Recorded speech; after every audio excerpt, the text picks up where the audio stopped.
आज अगर शिक्षक दिवस मनाया जा रहा है तो ज्योतिबा फूले, सावित्रीबाई फूले के नाम पे होना चाहिए था, लेकिन वो नहीं मनाया जाता। क्योंकि इसलिए नहीं मनाया जाता कि यहाँ जो पावर, सत्ता जिनके हाथ में रही है ना, इतिहास को उन्होंने अपने हिसाब से तोड़ा मरोड़ा है। भाई सत्ता के साथ ही इतिहास रहा है। अब पहले दूसरी पार्टी रही, उसने अपने नेताओं को तवज्जो दी। आज दूसरी आइडियोलॉजी की सत्ता चल रही है, वो अपने नेताओं को ला रही है उसमें। कभी कहते हैं वो सावरकर तो बुलबुल पे चलते थे, मतलब इस टाइप का पाखंडी बढ़ाए जा रहे हैं। और हो क्या रहा है इसमें, यही हो रहा है। बाकी खाली राजस्थान में ही नहीं, सभी जगह हो रहा है आजकल। ये तो इनके दिमाग में एक गोबर भरा हुआ है, जो अपने को जो अपर कास्ट कहते हैं ना ये लोग, ये अभी उसी बहम में जी रहे हैं कि हम तो बड़े स्वर्ण जाति के हैं, हम तो बड़े अपर कास्ट के लोग हैं। तो एक जो छुआछूत का जो जहर इनके दिमाग में भरा हुआ है ना, एक उसी की परिणति है। नहीं, अगर शिक्षा, देखिए मंदिर तो वो तब है जो सबको समान रूप से शिक्षा जहाँ दी जा रही है, उसको मंदिर भी कह सकते हैं। मंदिर में भगवान होते हैं ना। अरे भगवान तो सब इनका पाखंड है, कहीं भगवान नहीं है इनके। भगवान तो इन्होंने बना रखे हैं। मंदिरों में जो बैठे हैं वो कौन से भगवान हैं? वो तो सब काल्पनिक बैठा दिए इन्होंने ला करके वहाँ पे। कौन से भगवान हैं इनके? वो मेन चीज़ ये है, जो शिक्षा, जो भी इंस्टीट्यूशंस है ना, अगर वो प्रॉपर शिक्षा दे रहा है, बिना भेदभाव के दे रहा है, तो उसको हम मंदिर कह लें, वो भी गलत नहीं होगा। जहाँ पे हर चीज़ को समानता का अधिकार है, बिना भेदभाव की शिक्षा दी जा रही है। लेकिन आजकल हो उल्टा रहा है। पहले क्या था, जातिवाद एक दूसरे फॉर्म में आता था फिजिकली। अब जब हम लोग थोड़े पढ़े लिखे हैं समाज के लोग, वहाँ मेंटली वो छुआछूत ज़्यादा हो गई है, दिमागों में घुसी हुई है इस समय उनके में। लेकिन ये लोग कहता कौन है? ये तो वही लोग कहते हैं ना, जो ये कहते हैं कि भाई रिजर्वेशन भी नहीं होना चाहिए। उनको दिखाई नहीं पड़ता ना, वो लोग कहते हैं। वो कहते हैं जातिवाद है कहाँ? आप किसी जनरल कास्ट वाले से पूछोगे, वो कहेगा जातिवाद तो है ही नहीं, सब बराबर के हैं। रिजर्वेशन का विरोध भी इसी बात पे वो कहते हैं कि भाई जातिवाद कहाँ है। आपको राजस्थान के भी आप बात कर रहे थे, वहाँ एक IPS को घोड़ी से बारात चढ़ाने के लिए पुलिस बुलानी पड़ी। आप ये लगा IPS की पोस्ट जो है, अब आप उसी से अंदाज़ा लगा लो ना आप। तो छुआछूत नहीं है तो और क्या है भाई?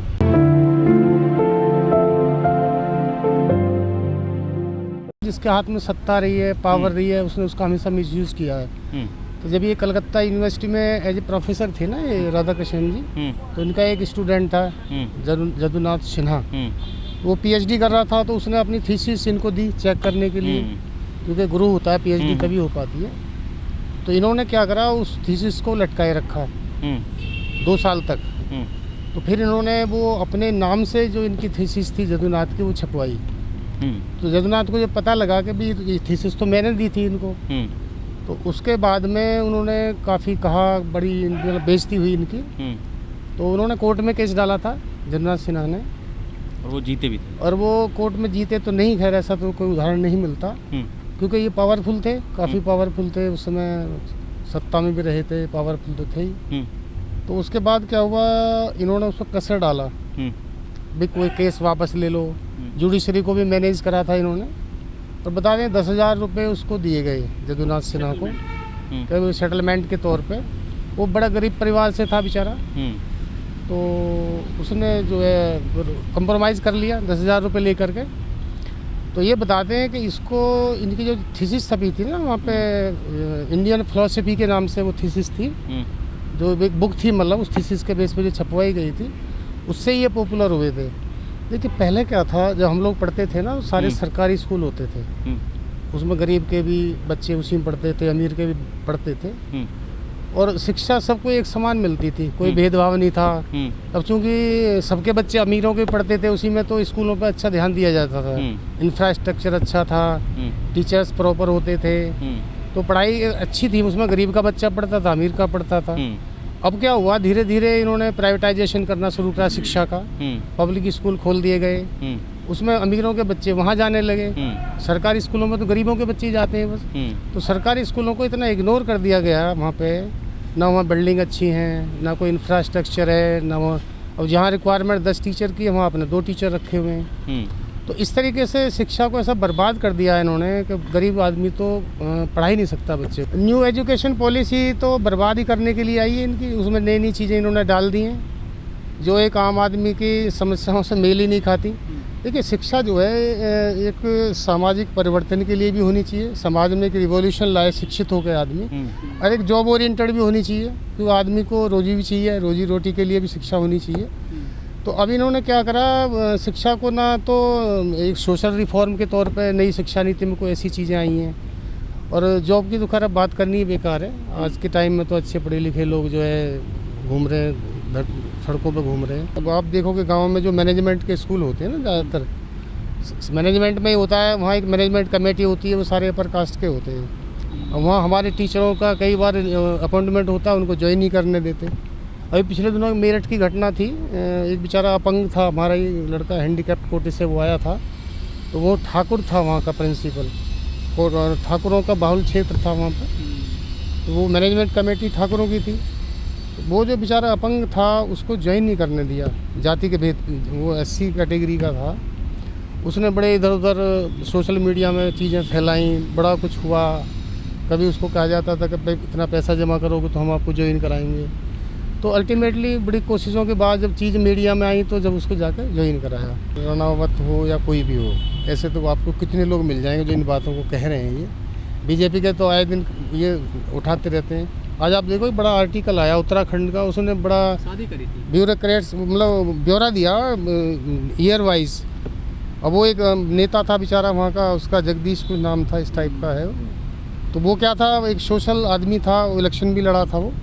अब वो लड़की थी, वो सौतेला माँ बाप थे, माँ तो उसकी अपनी थी, बाप सौतेला था। अब वो उसको मारते थे, वो कई बार घर से भी भाग गई। तो उस बेचारे ने, जो हमारी कास्ट का आदमी था, जो रिजर्व कैटेगरी का था, वो कहते हैं 2 बार इलेक्शन भी लड़ चुका है MLA का। तो उस आदमी ने बड़ी हेल्प करी उसकी, एक मानवता के नाते हेल्प करी, कभी इस पर इस तरीके से अत्याचार ना हो, ये लड़की का फ्यूचर ख़राब हो जाएगा। और उसकी शादी कर ली उसने, उसकी लड़की की मदर की सहमति से शादी करी मंदिर में। शादी के बाद भी उसको भी मार दिया, उसको किडनैप करा, जान से मार दिया उस लड़के को। सर राजनीति में छुआछूत जब इनको वोट लेनी होती है ना तभी कम होता है। आप ये देखिए राजनीति में जो हमारे नेता लोग हैं, अगर वो समाज की बात करेंगे ना, अगले दिन लात मार के बाहर कर देंगे उनको। लेकिन चुनाव में तो दलितों का खाना खाते हैं ये लोग। ये पाखंड, यही तो पाखंड बेवकूफ़ बनाने के लिए पता नहीं क्या क्या करते हैं। अभी आपने देखा नहीं यूपी में तो ये अब वो जो दे रहे थे फ्री राशन दे रहे थे वो भी बंद कर दिया, कि इलेक्शन ख़त्म हो गया, इलेक्शन जीत लिया इनको।